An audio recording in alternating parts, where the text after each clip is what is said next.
Na nakakadagdag ng ng motivation sa amin sa araw-araw kasi mas binibigay pa namin yung best namin kasi alam namin na maraming tao na sumusubaybay sa amin.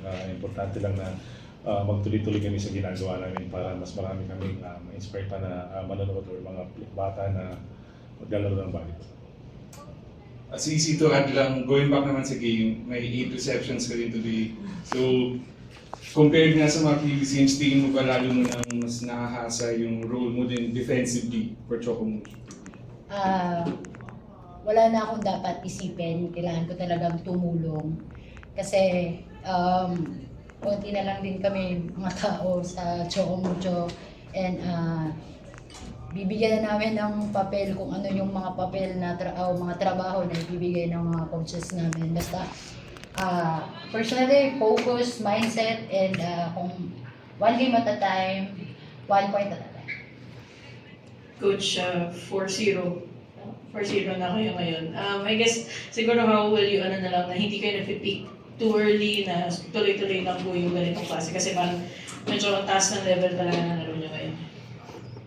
Well, nakaplano naman talaga yung mga ginagawa namin kasi alam namin itong last 3 games, susunod na 2 games pa namin talagang nasa top contender din talaga dito. Kaya sabi namin mag-push kami ngayong yung sitwasyon namin sa condition. Then pagdating doon, after nun, saka lang kami siguro ma-maximize kung yung kailangan gawin o pahinga para pagdating ng end pa ng elimination, mas maging organized pa yung laro namin every Coach, NCC next game years against PLDT. Yes. Paano makakatulong win na going into that game? Kailangan lang din po talaga namin magtrabaho, back to the drawing board kami. And nga pala, gusto ko lang din i-share.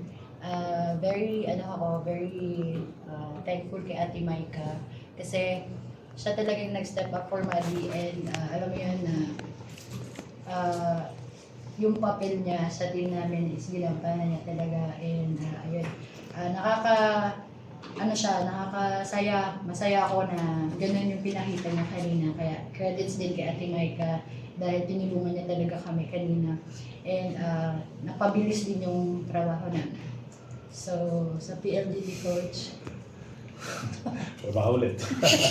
Eh, sa PLDT naman, siyempre, paghandaan pa rin namin, continue lang din namin yung programa namin na ginagawa everyday and kung ano yung mga adjustment na pwede namin gawin to the game talaga, yun ang gagawin namin. And siyempre, talagang kailangan ulit namin na magpahinga and trabaho ulit sa susunod na training namin. So, Thank you. maraming isang karangalan kasi knowing him na isa rin siya sa mga manlalaro dito sa Pilipinas and tinitingala ng mga young ones sa basketball and grateful kasi nakaka-boost rin yun ng confidence and napakaganda sa feeling kasi idol ko rin yun kasi mataas din siya tumalon yung mga pag-ikot niya na pagdadunk. Kaya, ayun, nakikita din kasi namin siya dati sa Petron Days namin. Kaya, nagkakakitaan kami. Kinakabahan lang ako sa English kanina, baka mapalaban pa ako. Pero ayun, siya, overwhelming lang siya para sa akin. Kasi, brown din tsaka champion pa yun sa Asian Games. Coach, ang ganda ng naging performance namin kasi sobrang taas ng efficiency namin sa receive namin kaya lahat ng receive namin na-convert namin sa puntos talaga.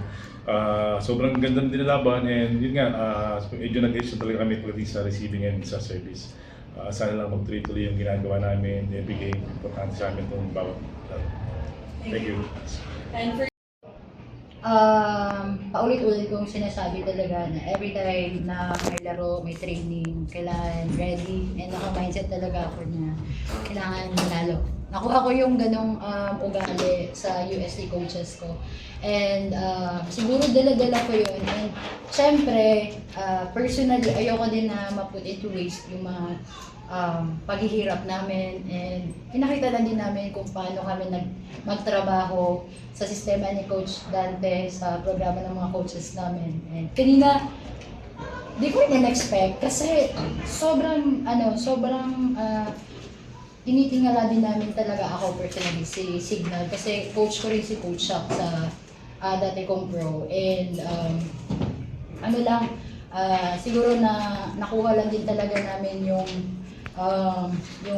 service receive, and na-control talaga din namin yung mga bola na nakakaset ng maganda si Mars. And Oo naman, siyempre lumaki talaga ako na inebra talaga yung pinapanood ko. Siguro sobrang na-imagine ko talaga na ngayon sa sitwasyon namin na talagang every game talaga importante, kahit anong sitwasyon na yung adjustment na pwede ngayon, kailangan laban. Kung ano man yung nagiging struggle namin sa talagang laban, importante pa rin sa akin yun. Coach, anong feeling nung sinabi ni Brownlee sa inyo na Chocomucho fan daw siya? Siyempre sobrang nahiwagan kasi alam mo naman na bibihira naman kasi ang sumabay na basketball player sa volleyball. Although siguro sige sa women's tayo. Pero siyempre sobrang thankful ako sa kanya na hindi lang talaga sa basketball din siya na sumusuporta pa rin sa volleyball. Kumbaga po, Coach and CC, kung yung Ginebra yung isa sa may malalaking fan bases sa PBA, kayo naman po yung isa sa may malalaking fan bases dito sa PBA. So parang paano niyo po patuloy na in-embrace yung all-out support ng mga tao sa inyo at paano yung dinadalas motivation sa mga dami? Same pa rin kung paano po kami magtrabaho, and kung paano din namin ginagawa yung mga ikinakakatuwa ng mga tao. And syempre magpo-focus pa rin kami sa programa and sistema ni Coach Dante.